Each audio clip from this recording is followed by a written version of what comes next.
நம்ம இன்றைக்கி ரொம்ப ரொம்ப ரொம்ப சிறப்பு வாய்ந்த ஒரு நிகழ்வை தான் பார்க்க போகிறோம். ஒரு பரிகார ஸ்தலங்களை தான் நம்ம பார்க்க போகிறோம்னு சொல்லலாங்க.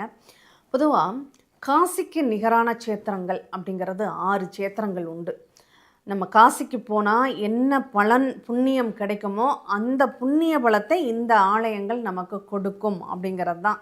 இது காசிக்கு நிகரான ஒரு க்ஷேத்திரம் அப்படின்னு சொல்லியிருக்காங்க. அதில் ஒரு 6 ஆலயங்களில் ஒரு ஆலயமான திருவெண்காடு, இதை பற்றி தான் நம்ம பார்க்க போகிறோம்.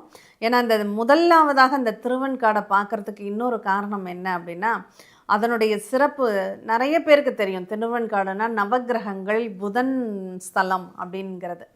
அப்போ அதுக்குள்ளே என்னென்னலாம் நிகழ்வுகள் இருக்குது அப்படிங்கிறது தான் நம்ம பார்க்க போகிறோம். இந்த திருவெண்காடில் மூலவர் ஸ்வேதாரண்யேஸ்வரர் அப்படிங்கிறது மூலவருடைய திருநாமம். அங்கே அம்பிகையினுடைய பேர் பிரம்ம வித்யாம்பிகை. பாருங்கள் எவ்வளோ சிறப்பு வாய்ந்தது, பிரம்ம வித்யாம்பிகை. ஏன் புதனுக்குரிய ஸ்தலம்னு இப்போ தெரியுதா? பேரை வச்சு, அம்பிகையினுடைய பேரை வச்சு நம்மளால் புரிஞ்சுக்க முடியுதா? அந்த வித்யா அப்படிங்கிற அந்த கல்வி செல்வத்தை தரக்கூடிய அந்த புதனுடைய நிகழ்வு. அந்த புதன் பகவான் சிவனை வழிபட்ட ஸ்தலமாக இந்த ஸ்தலம் அப்படிங்கிறது விளங்குகிறது அப்படின்னு சொல்லலாம்.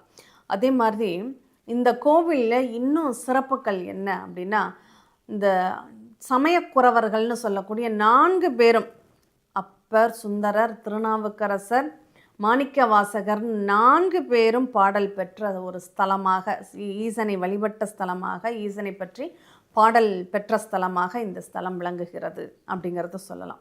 அப்போ எந்த அளவுக்கு அந்த ஆலயத்தில் சிறப்புகள் இருக்கும் அப்படிங்கிறத நம்ம யோசிச்சு பார்க்கணும்.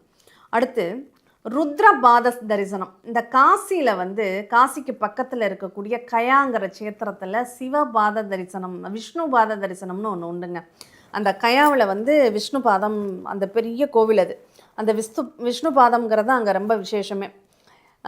இதில் இந்த எந்த அளவுக்கு இந்த கயாவில் விஷ்ணு பாதம் ரொம்ப விசேஷமோ அந்த அளவுக்கு இங்கே ருத்ரபாதம் அப்படின்னு சொல்லக்கூடிய அந்த வடகால் அப்படின்னு தலவிருச்சம் அங்கே இருக்குது. அங்கே இருக்கக்கூடிய தலவிருச்சங்கள் 3 மொத்தம்.